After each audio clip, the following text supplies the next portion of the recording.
There is loads of stuff in my book, how to draw ancient Greek stuff, and I'm going to be doing lots of videos from here. But today I'm going to show you how to draw an amphora Greek jar. Well, first of all, we need to draw a kind of a, it's not an ellipse, it's kind of an ellipse at the top, then it gets a bit kind of thinner at the bottom, so it's kind of a scarab beetle shape, I suppose. And then at the bottom we're going to want to have the base. On the top we're going to want to have the opening, and then we're going to want to have the handles coming around like that. Now draw this very, very gently in pencil. Don't press hard because we're going to erase all these pencil lines in a minute to make it look nice and tidy when we've done it in ink. So here we want this to kind of curve around really, really nicely. And then that's also going to sort of curve around into the top there, so we can bring that around there a bit more, and maybe in a bit. Now in fact I'm going to bring a line across the top there and just bring it more of a curve around down there and across, and then just a little bit more of a curve down there, and then we can draw the outside like that. And again we can draw the outside going like that, and then the inside wants to come really nice and smoothly around like that, and again this is going to come around there, and this has come nice and smoothly to the top, and I'm just going to put a little bit of a line in there like that, and then we can come around the belly of the jar, the belly of the jar down to the base, and then we can just draw that little base there.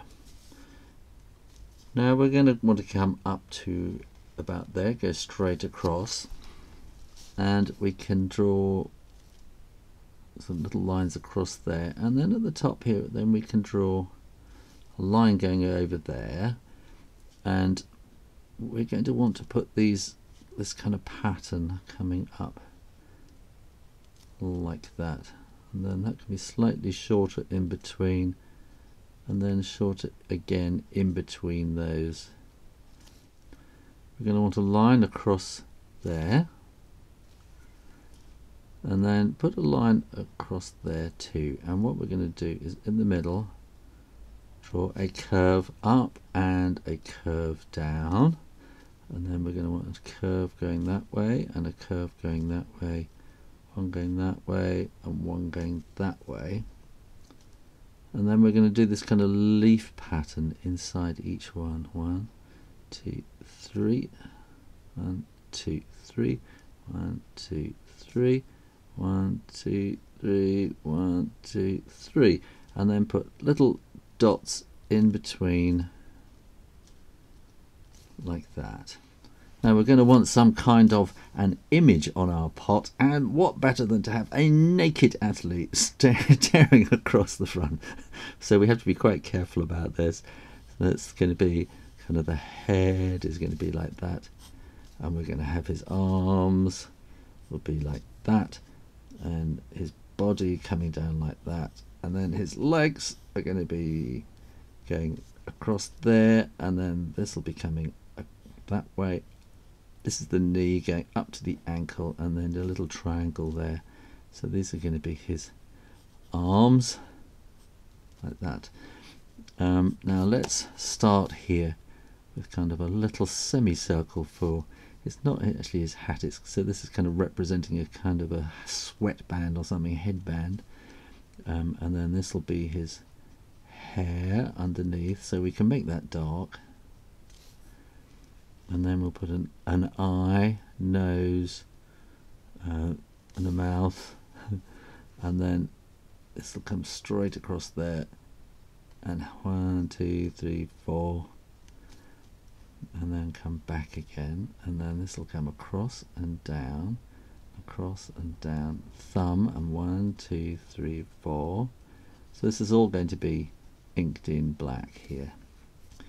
Then his body is coming down like that, And we're going to come back like that.